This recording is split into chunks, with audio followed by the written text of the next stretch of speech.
I just bought the cheapest 10-inch Android tablet. What's happening, Panda Nation? Peter Von Panda here. I've got a tablet in my hands here. It says tablet PC, but it's Android. And I picked this up because it was inexpensive, and I was looking for a tablet that was large enough to read. 10 inches is a pretty good size, and I was looking to not spend a lot of money, spend that money that I don't have, and I thought I would check this out. Now, I don't expect this to be a high-end tablet for gaming and all that stuff, but I think a lot of us are looking for a tablet that we can read emails on, read ebooks on, surf the web on, not even load up a bunch of stuff. Maybe watch some movies streaming, but not necessarily load 50 videos on here. So I thought I would just check this out. It's got a screen protector on here with some greetings, yours sincerely, and 10.1 inch, and it's a 1280 by 800 IPS display right there. 64 gigs of internal storage, which is probably going to allow you to film some videos, record some videos, take some pictures, those types of things.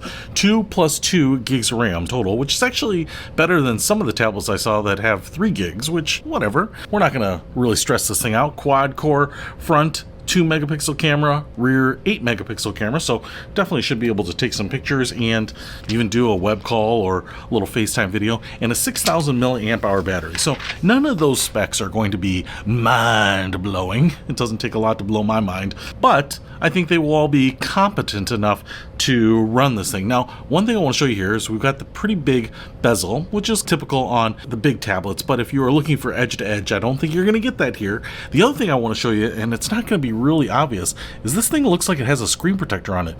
Right here on the webcam side, or the front-facing camera, you might be able to see a little bit of the cutout, the like U-shaped cutout, and so there seems to be a screen protector on here, which is great. It may mean that whatever they're using is plastic, it's not Gorilla Glass. It seems a little bit plasticky in terms of sound, and maybe even flex a little bit, but I wouldn't expect sapphire or anything. Now flip it over to the back here, and we got this baby blue iridescent case. It looks a lot nicer than it should be at this price point. Here's the camera bump and housing right there. This is all plastic though, right? There's nothing about this where you're like, oh man, that milled aluminum construction of the iPad Pro. But it doesn't feel bad. It's got a little bit of a curve, so it feels nice in the hand. It's actually probably like more comfortable because it's light in plastic. We have a Type-C charging port right there. We also have right here, looks like an SD card slot. So you can absolutely load a bunch of movies onto a 256 gig SD card, slide that in there. That's actually a pretty clever idea, because now you can use this to watch movies on your commute or your train ride or your airplane ride. And then looks like we have probably a power button and then volume rocker up here. And looks like we have a couple of speaker cutouts on the bottom. Now, I have been playing with this only for a few minutes, as you can tell, and you can see that shiny screen protector there is showing some fingerprints, so you could scan into my biometric safe with this if I had one. Now, I want to show you here in the box, we get this little accessory here, USB to USB-C, and then also we get a user manual, and that's it. And that's what you can expect, because this is pretty inexpensive. So what I'm going to do here is I'm just going to hit this power button, just hold that on, and see what happens. And it's Android, and I hope it's like a non-skinned version, powered by Android Go edition. I actually have no idea what that means. As someone who has been residing in the Apple ecosystem for a long time, I don't really get some of these things, so that is how it is. But it's taking a little while to boot up there, but as I said, a vanilla Android operating system would be great, because I hate the skins that other companies put on Android and that you can't figure out. And you also might be saying, Pete, if you wanted a cheap tablet to just browse the web, consume some videos, read emails or whatever, why not get the Amazon Fire tablet? Those are pretty cheap too. My problem with that is that the ecosystem is so locked down. There isn't a Google Play Store. You can hack it or sideload it, but it's a pain. You can't get some of the apps that you might expect, like YouTube and some of the other things. And so they're good, and they're good value, but they're always advertising to you, and you just can't get all the stuff I think that most normal people would put on their install checklist. All right, here we get the screen, and let's go ahead and walk through it and just see what it's like. All right, I've killed some of the ceiling lights here just to keep the glare down, so let's just go ahead and set this up here. Oh, tells me to select there, and looks like it needs to connect to Wi-Fi, so I'll do that. I do the big keyboard here If this is the keyboard that is standard, it would actually probably be big enough for me to type on. Now we're going to connect to my Wi-Fi. Alright, just went through the setup process here. Looks like it's got a dock down here. It's bouncing around, and that's probably because I'm new to this. So let's just go ahead and open the YouTube app and see what we can find and play. Yeah, send me notifications. I love finding out when a new video has been released. You know what I'm saying? No, I don't like it. Notifications are usually turned off for me. But what do we have here? It's just funny what, if you're not logged in, YouTube will recommend. Obviously, they are recommending stuff that gets lots of views, millions of views, because everyone loves it. Let's just go ahead and hit the original version of Rudolph the Red-Nosed Reindeer and see how it goes. I will say things don't seem maybe as snappy as they do on my iPad, which is to be expected. It seems fine, but it seems just like my Amazon Fire tablet.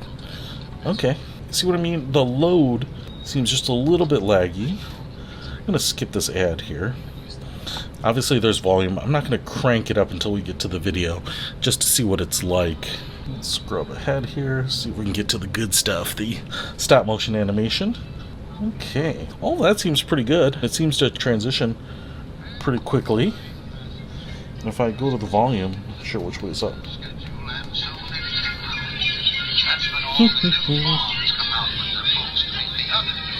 Okay, I think that was the height of the volume there, and I would say, just say it sounds a little thin, a little tinny.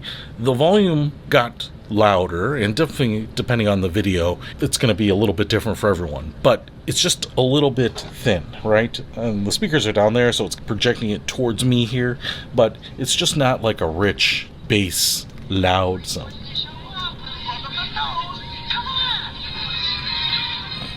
Not sure if that's coming across in the video, but that's to be expected. Now, would it work? You certainly better believe it'll work for listening to some video or being on a web call or something like that. And one of the things that I noticed here, and that I didn't point out before, is that there is a 3.5mm headphone jack right there.